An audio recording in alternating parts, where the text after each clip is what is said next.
안녕하세요. 이번 시간에는 고려의 통치 체제에 대해 배워보도록 하겠습니다. 이번 수업의 목차를 보면 첫 번째는 중앙정치제도, 두 번째는 지방행정제도입니다. 이 중에서 먼저 중앙정치제도의 중앙통치기구들을 먼저 보도록 하겠습니다. 고려는 중국의 삼성육구제를 우리 고려의 실정에 맞게 변형시킨 이성육구체제로서 국정 운영을 해나갔습니다. 2개의 성과 6개의 부가 있었다라는 뜻인데요. 이 성에는 중서성과 문화성이 합쳐진 중서문화성과 상서성으로 구성이 되어 있었고, 육부에는 이병, 호형, 예공 6개의 부로 구성이 되어 있었습니다. 먼저 중서문화성은 정책을 계획하고 결정하는 업무를 맡았고, 그 구성원들을 보면 이품 이상의 고위 관료들이라 할 수 있는 제신과 3품 이하의 관료인 낭사로 구성이 되어 있었습니다. 그 다음 이 성의 마지막 성인 상서성은 이 육부를 통해 정책을 집행하는 업무를 담당했습니다. 자, 그 다음에는 이 중추원을 보도록 할게요. 중추원에는 먼저 이 군사기밀, 국가의 중대한 고급 정보를 관리하는 군사기밀과 왕의 명령을 전달하는 왕명의 출납 업무를 담당했습니다. 그 구성원들을 보면 이품 이상의 고위 관료인 추밀이 이 군사 기밀을 담당을 했고, 다음에 왕명의 출납을 담당을 한 3품 관료 이 승선이 왕의 비서로서 그 기능을 담당하게 되었습니다. 그 다음에는 어사대인데요. 어사대는 관리들의 잘잘못을 캐치하는 이 관리 감찰의 업무를 맡게 되었습니다. 근데 여기서 이 중서문화성의 낭사와 이 어사대의 관리들을 이 대간이라고 불렀거든요. 이 대간은 언론 기능을 담당을 했는데 그 권한들을 보도록 하겠습니다. 먼저 이 서경권입니다. 서경은 쉽게 말해서 서명 동의를 한다 이런 뜻이 담겨져 있거든요. 당시 고려에서는 새로운 관리를 임명하거나 아니면 법률을 제정 폐지할 때는 이 대간들의 서명 즉 동의를 받아야 했고요.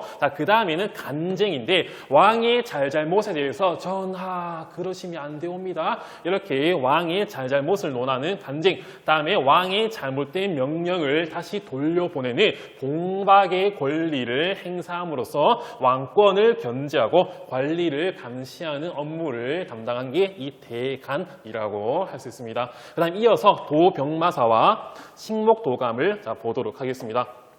이 두 기구는 맨 처음에는 임시기구로서 설정이 되었는데요. 이 두 기구는 고려의 이 독자적인 고려에만 있는 기구라고 할 수 있습니다. 도병마사는 국방과 안보 문제를 담당을 했는데 점차 그 힘이 커진 결과 원간석기에는 모든 국정을 총괄하는 그 기구로서 기능하게 됐고, 도평의사사로 원간석기 때의 이름이 바뀌게 되었습니다. 이 식목도감은 이름에서 이 법식자가 들어가 있는 만큼 각종 법률을 제정에 관여하는 업무를 하게 됐고요. 이 도병마사와 식목도감에는 중서문화성의 고위 관료인 제신 또 중추원의 고위 관료인 추밀이 모여서 서로 합의제로 운영이 된 기구라고 할 수 있습니다. 고려 귀족사의 대표적인 예시라고 할 수 있고요. 그 다음에 마지막 기구인 이 삼사를 보도록 할게요. 이 삼사는 화폐와 곡식의 출납, 회계를 담당하는 기능을 했습니다. 그 다음에는 고려의 관리 등용 제도를 보도록 하겠습니다. 고려의 관리 등용 제도는 크게 2가지가 있었는데요. 첫 번째는 과거고 두 번째는 음서였습니다. 이 과거제는 고려 광종 때 쌍기의 건의를 받아서 시행이 된 관리 등용 제도로 할 수 있는데, 제술가, 명경가와 같은 문가, 다음에 기술관을 뽑는 작가, 다음에 스님들을 뽑는 승과 등등이 구성이 되어 있었습니다. 그 다음에 음서제도인데요. 이 공신이나 5품 이상의 관리의 자손을 과거를 거치지 않고 관리로 등용하는 제도가 이 음서제도라고 했습니다. 하지만 이 고위 관직으로 올라가기 위해서는 이 과거의 합격자가 유리했기 때문에 음서로 관리에 등용이 됐다 하더라도 다시 과거를 치르는 경우가 많았다고 합니다. 자, 그 다음에는 지방행정제도를 보도록 할게요.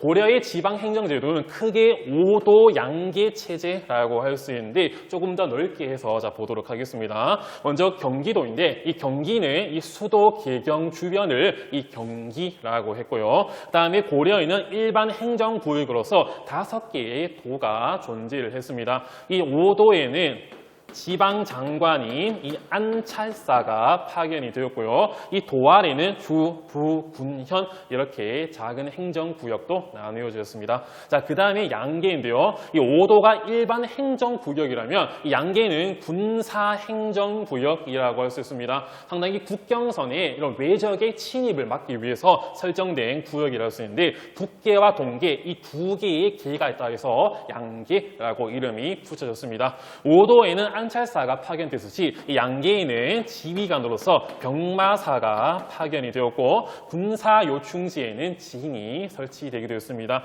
자, 그 다음에는 이 특수행정구역인데요. 삼국시대부터 존재를 했다라고 추정이 되는데 이 고려시대의 특수행정구역은 향, 부곡, 소라고 할 수 있습니다. 아마 신라나 이 고려 시대 때 좀 국가에 조금은 반항을 했던 그런 사람들을 이 특수행정구역으로 설정하지 않았을까 또 추측을 하기도 하거든요.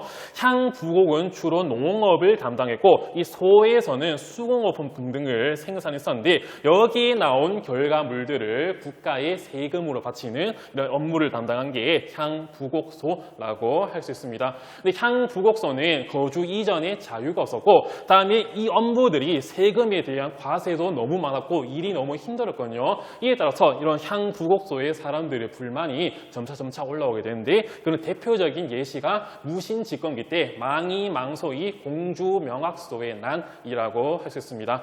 이런 향부곡소는 조선시대에 들어가서는 소멸이 되는 그런 모습이 보이기도 했습니다. 그 다음에 이런 지방의 지방관들이 파견되는 그런 모습들을 보도록 하겠습니다. 지방관이 파견된 주연보다 파견되지 않은 속현이 훨씬 더 많았다고 하고요. 또 향부곡소에는 마찬가지 지방관이 파견되지 않았다고 합니다.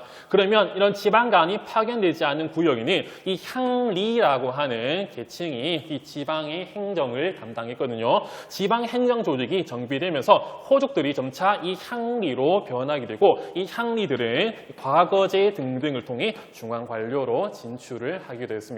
자, 이번 시간에는 고려의 통치 체제에 대해서 배워봤고요. 자, 다음 시간에는 고려 전기의 대외 관계에 대해서 배워보도록 하겠습니다. 이번 수업도 열심히 들어주셔서 감사합니다.